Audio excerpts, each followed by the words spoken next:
Greetings, Earth Stars. Eliane Nicole here, your astrologer and tarot reader. And now I'm going to do the cosmic weather report for the week of Monday, August 16th through Sunday, August 22nd.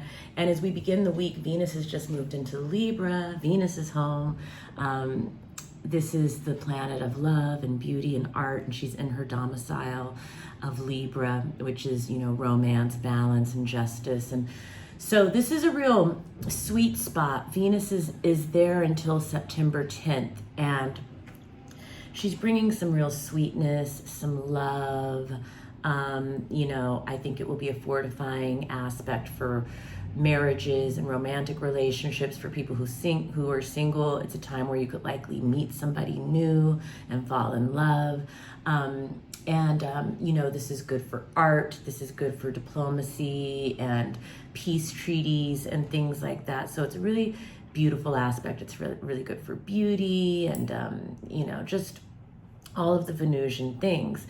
Monday, the moon is in Sagittarius also as we enter the week. It was in Scorpio all weekend, which was kind of heavy, but it entered Sagittarius late last night. And so for the first couple of days of the week, the moon is in Sagittarius, which normally Sagittarius is this very, optimistic and visionary energy, which it still is that, but, it's coming into contact with, it's squaring Mercury in Virgo, and it's opposing the North Node in Gemini. And so there is just like, and then it's trining Chiron, of course. So there's this very fiery energy in the air, particularly the first couple of days of the week. And, that fiery energy can be very visionary energy, but it can also scorch and burn. It can burn bridges.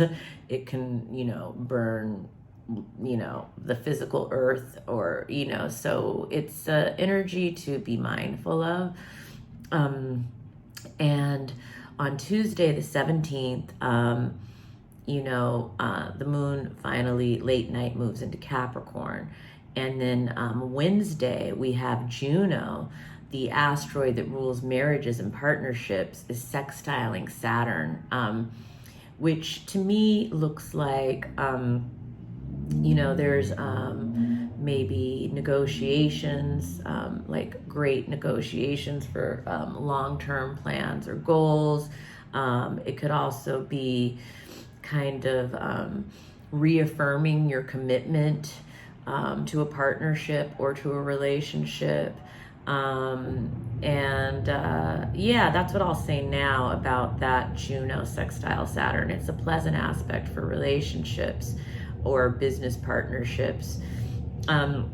Later that day, Mercury in Virgo conjuncts Mars in Virgo. So this is an aspect that's been building since last week. Last week, Mars came in on a T-square with the nodes of fate on Wednesday, where we were making fated choices last week. And then Friday, Mercury came in on the T-square with the nodes. And so this all has a lot to do with choices that we're making right now that really affect, our karma and our dharma, our karma being, the obvious like cause and consequence, and our dharma having to do with like our higher path, our particular duty while we're here on planet Earth, our particular higher purpose. And so as Mercury and Mars come together after both having had their encounters with the nodes of fate last week, they are making a plan of action to move forward. And Mercury in Virgo is very business-minded, very practical, very shrewd, very clear in its thinking. And Mars in Virgo is very exacting in its target. And so these two coming together, it has the makings of an excellent plan of action.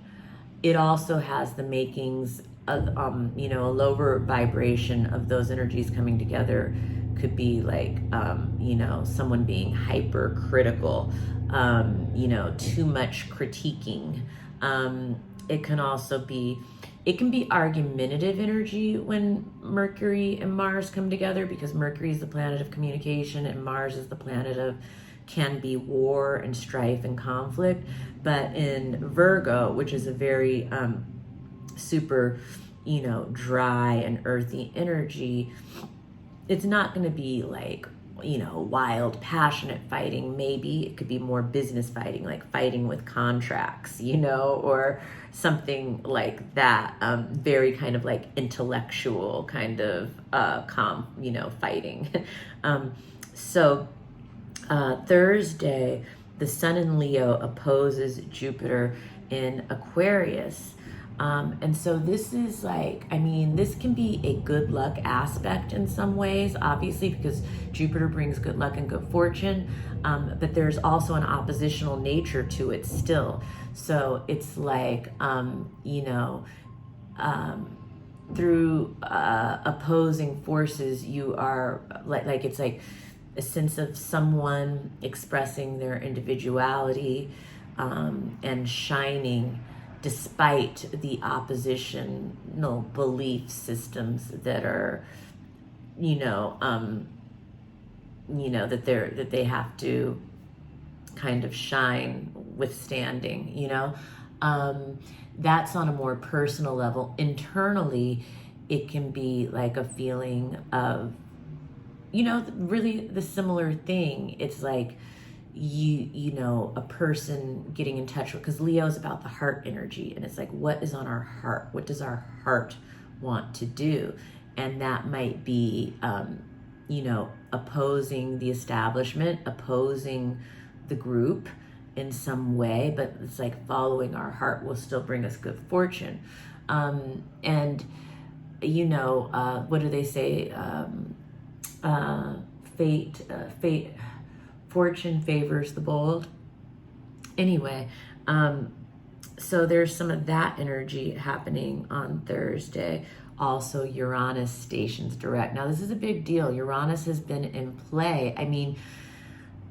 Uranus square Saturn is one of the signature aspects of 2021. Those two planets holding each other, even though they form exact 3 times, they're holding each other the entire year. And so, if you watched my 2020 forecast that I put out even in December, I talked about the timing of, Jupiter in Pisces, May through July, too much fun too fast, being called back in. That's all coming to pass. But we also talked about Uranus square Saturn and how that has to do with, the old versus the new, the establishment versus the disruptors and the rebels, the revolutionary aspect. And Saturn square Uranus could be the sudden collapse of structures, which we've seen a ton of. Again, that's happening in Haiti. It's happening in Afghanistan.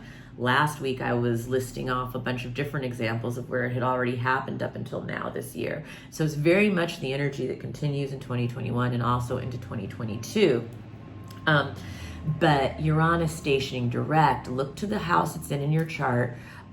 Uranus becomes very powerful. This is shake-up energy. This is plot twist energy. This is the unexpected happening, paving a new path to the future. And so that's very strong on Thursday. But again, this is going to carry through for the rest of the week, the rest of the month, and the rest of the year in many ways. The changes are they're upon us.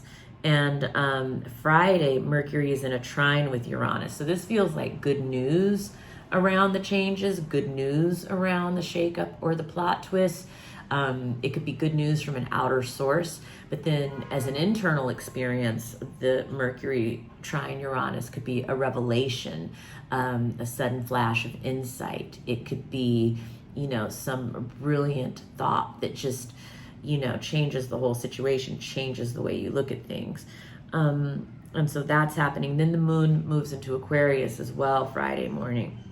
And the moon will be in Aquarius until Sunday. And the moon in Aquarius is more of a detached moon. We might be able to kind of take more of a bird's eye view on the situation on Friday. Also Friday, Venus in Libra trine Ceres in Gemini. So this is good for like negotiations with women. This is good for women coming together in conversations and discussions and kind of harmonizing and working things out. And it can also be, this can be a very romantic time. It can also be a very creative time as well. Saturday, Venus in Libra trines the North Node in Gemini. So again, this has the feeling of, negotiations, harmonizing, peace treaties, things that are leading you to your higher path. These are really great creative ideas. This could also be like meeting someone who you're meant to be with romantically, in love. This could also be marriage partners really aligning on what their higher path together is. It's a really beautiful aspect, that Venus trine the North Node of Gemini energy. There's a lot of communication happening that is making things better, that's leading things to a better place, which is really great. Also Saturday, Mars in Virgo is trining Uranus.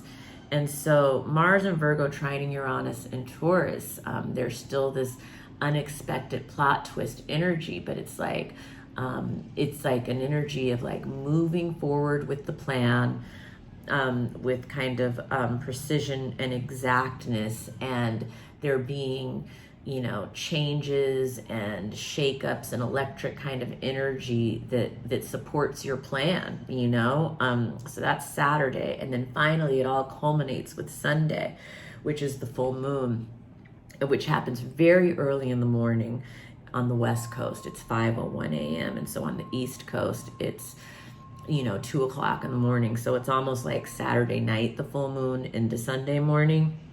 And I'm going to do a whole video just on the full moon, because it's the second full moon of Aquarius, which means it's a time for second chances. So if you're looking for that second chance, this weekend is the time to go for it, because it's like you have a chance for a do-over now. You have a chance to be forgiven. You have a chance to do things differently. You have a chance to course correct. And so this would be the time to take it. But again, watch the full moon video, and I'm going to talk more about that. But I also want to say that on Sunday, the 22nd, at 5:42 a.m., the moon will move into Pisces, which is a very dreamy, sensitive moon, and the sun moves into Virgo in the afternoon. So the sun in Virgo is, we're entering Virgo season. So happy birthday, Virgos. Virgo is a season, is a time. It's time to prepare. It's time to prepare because winter is coming. It is going to be quite a winter. And I'm not into like fear mongering with astrology. It's not about that. It's about the cosmic waves that we all have to ride. And it's about our collective karma here on planet Earth, and what we're going through together. And so more about that on my video for next week. I'll talk more about Virgo season, and definitely watch my full moon in Aquarius video, where I will talk about everything that Sunday full moon means. And so thank you for joining me, Earth Stars. Have a wonderful week, and follow me on Instagram at astrology.tarot.Eliane Nicole. And of course, contact me directly for your own personal birth chart reading, because it's like when you start applying these transits to your own chart, it gets really specific, and you can really kind of see the energy of how situations are going to go, and you can kind of learn to ride the rhythms and the cosmic waves and make choices that really benefit your path and your own energetic makeup. So thank you for joining me. Have a wonderful week.